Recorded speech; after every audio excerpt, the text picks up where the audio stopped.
Hi Virgo, welcome to Pandora Astrology's monthly horoscope for April of 2020. Mercury is direct and fast this month, which is great news for Mercury-ruled people of both stripes, Virgo and Gemini. Venus is also doing some very nice things, about to move into your 10th house of career, and Julia has some thoughts for you about these things. Sure.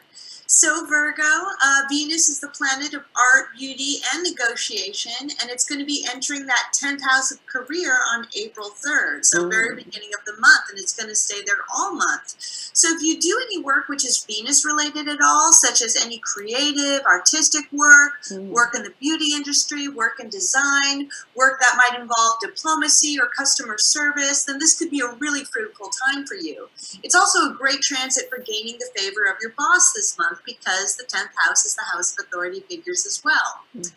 Now, the next planet I want to talk about is Mars, and Mars entered Aquarius at the tail end of March. It's going to remain in Aquarius, which correlates with your 6th house for the entire month of April. So wherever we have Mars is where we put our energy, and the 6th house is the house of health, habits, and organization. So you could be driven to sort of initiate a new health regimen, like going to the gym or starting a new habit, which helps support your health in some way.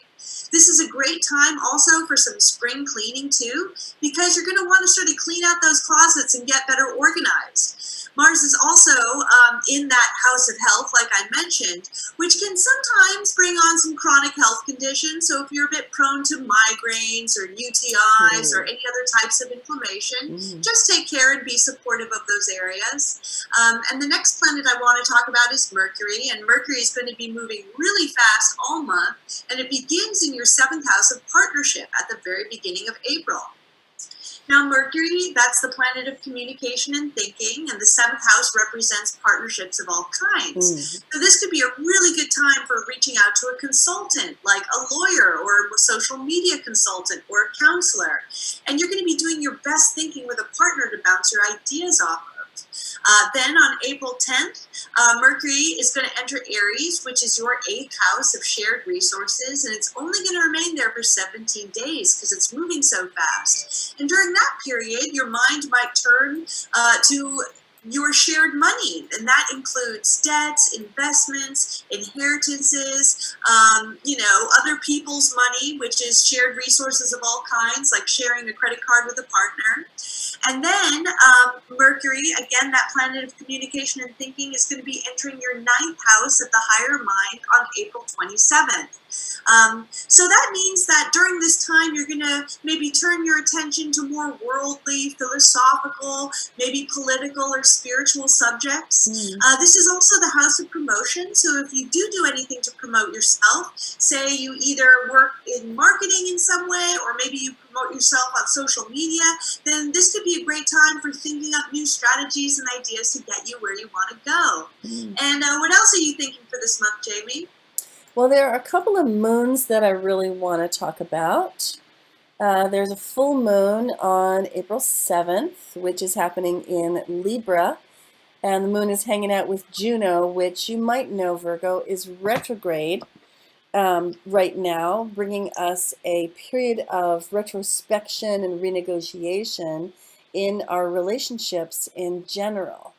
And so that theme is there kind of as a foundation of this emotional full moon. And the moon opposes the sun in Aries, and this is in your financial houses. So some of what may be up for renegotiation is money in your relationships. How much of it is shared? Do you have money that's your own? Does your partner have money that's their own? Does it all feel fair and balanced? Are all things considered in that balance? Does it balance emotionally as well as financially? These things are really complicated and they take a little time to sort out, but this Juno renegotiation period could stand to leave you in a better feeling position than you were before it started, and this full moon could really contribute to that. So then there's a new moon coming later in the month on the 22nd, and it's a new moon in Taurus, which is happening in your ninth house. And as Julia said, that's a house of the higher mind. So it's the house that we go to when we want to think in a big picture kind of way, when we want to think less locally and more globally. This new moon features Uranus and Saturn in a square, bringing really quite a bit of stress because Saturn wants to keep things the same in a lot of ways. It's a very sort of conservative, it's very much about rule making, whereas Uranus is about rule breaking, it's about innovation, it's about doing things in a new way. And the stress of those two planets colliding is going to very much be a part of this new moon. And the new moon is happening around the 22nd, and the full moon is happening around the 7th. And one thing that you want to consider when it comes to these moons is that you'll probably feel them for the 3-day period surrounding them. So, yeah, and moons can be emotional, whether they're full or new. This new moon is going to have to do with planting seeds. And it's going to have a lot to do with, again, the idea of big picture versus the details.